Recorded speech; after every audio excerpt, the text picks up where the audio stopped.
Alright guys, today we're tackling new content from Disney Plus, Evan Carmichael, Roberto Blake. We're taking a look at schools using social media to monitor their students in school and out of school, and Jakarta putting the lockdown on social networks. Stick around, let's get down to this.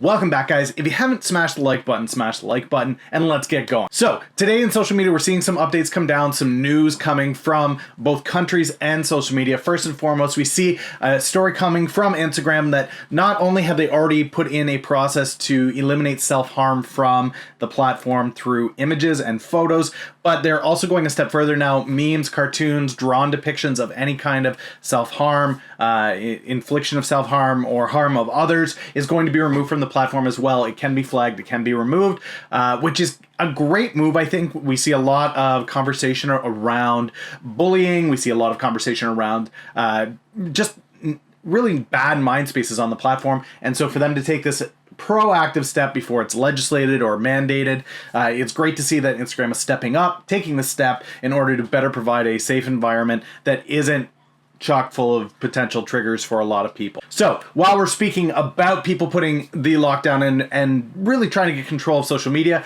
news out of Indonesia that in the event of a national crisis, they will actually put a lockdown on social media. And this may not seem like a huge deal for a lot of you out there, but as far as freedom of speech advocates go, this is massive. During times of crisis, often social media is one of the best ways for people to communicate with one another about their own safety, about what's going on. And the reality is when a government seizes control of social networks during an event or crisis, it creates a bit of uncertainty from us, the people. So it's definitely something to watch to see how that rolls out. Indonesia, suffice it to say, is not a first world country. It's not. We're not talking England or America or Canada. We're talking somewhere that has some fairly strict, rigid rules about what you can and cannot do already. So it'll be interesting to see what comes of that.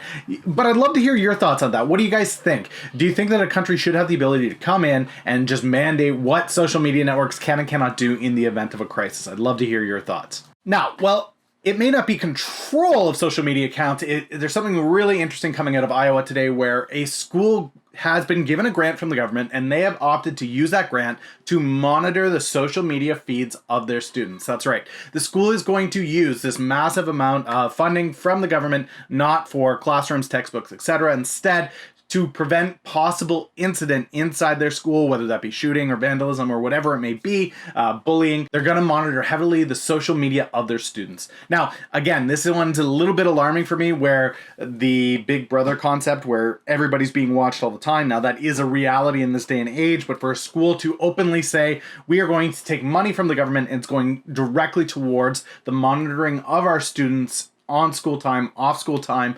I understand that there's a fear thing here, but at the same time, this is a slippery slope, it feels like. So, getting killer content rolling today, we've got Linkia, who has dropped a 4 ways to slay the holiday marketing campaign. It's a beautiful little infographic. It's short, it's sweet, it gets to the point, and it's some great information. So if you're a small business owner, this is for you. As always, guys, links are down below. You can check that out. As all of these stories have links down below that you guys can click on, no matter whether you're watching on YouTube or you're listening on the podcast. The links are provided in the description for you. So check that infographic out. I'd love to hear your thoughts on it.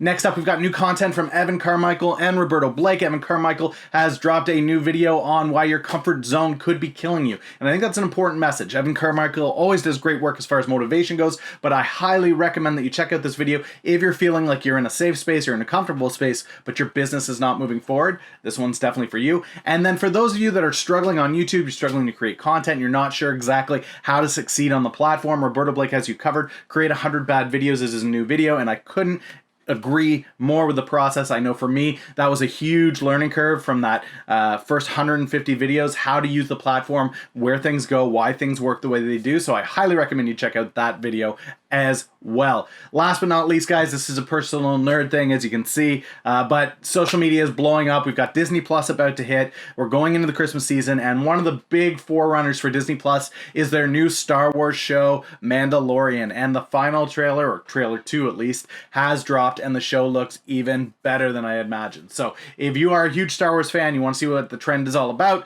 go check that out. That's it for today, though, guys. In, out, quick and easy. I hope you have an amazing kick-ass day, and I will catch you tomorrow with another social media morning.